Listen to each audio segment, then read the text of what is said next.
ইডেনে মেয়েদেরকে খামের সাথে বেঁধে তাদের উপরে অত্যাচার, তাদেরকে নাকে খদ্দা, তাদেরকে উঠে বস করানোর রকম নানা রকম জুলুম অত্যাচার করেছে।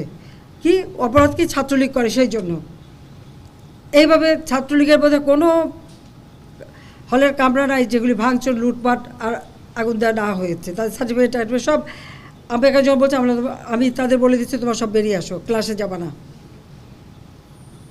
তাদের কন্ডাক্টে আমাদের সার্টিফিকেট সব আমরা এগুলি সব পাওয়া যাবে, কিন্তু আমি চাই না তোমরা সংঘাতে জড়াও। শুধু প্রতিবাদ সেদিনও একদিনই তারা করেছে যখন ওই রাজাকার বলেছে, তাছাড়া তো তারা করেনি। তারা সবসময় সহনশীলতা দেখেছে সকলেই। না এখনও তাদের উপরেই ক্ষোভ, কিন্তু যারা এই ধরনের ঘটনা ঘটালো, শিক্ষকের গায়ে হাত তুললো, ছাত্রদের মারলো, হলগুলি লুটপাট করলো, তাদের কি হবে?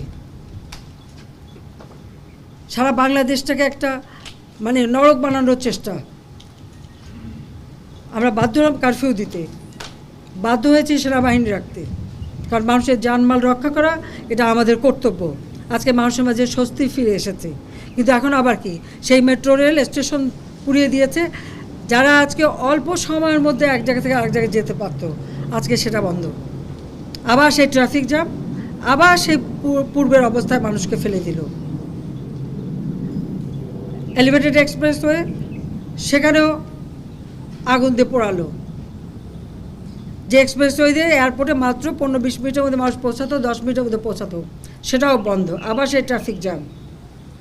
আমি তাই দেশবাসীকেই বলবো, এই ঢাকাবাসীকেও বলবো যে যাদের জন্য আজকে আপনাদের এই দুর্ভোগ, আমি তো করে দিয়েছিলাম, কিন্তু যারা এটা ধ্বংস করলো আর যাদের জন্য এই দুর্ভোগ, যাদের জন্য আজকে বিদেশে বাংলাদেশের ভাবমূর্তি নষ্ট হচ্ছে, আমি তাদের বিচারের ভার এদেশের জনগণের উপরেই দিয়ে যাচ্ছি।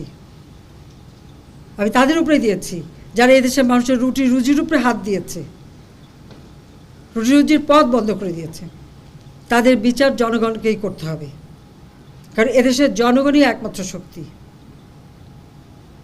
বিভ্রান্ত ছড়ায় কাউকে যেন কোনো রকম মিথ্যা অপপ্রচার চালিয়ে কাউকে যেন বিভ্রান্ত করতে না পারে।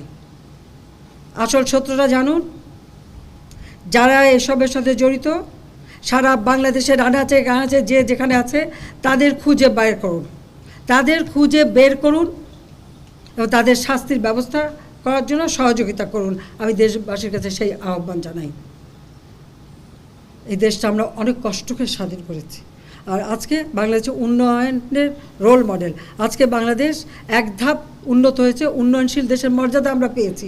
সেই মর্যাদাটাকে ধ্বংস করার জন্যই এই ধ্বংস যজ্ঞ।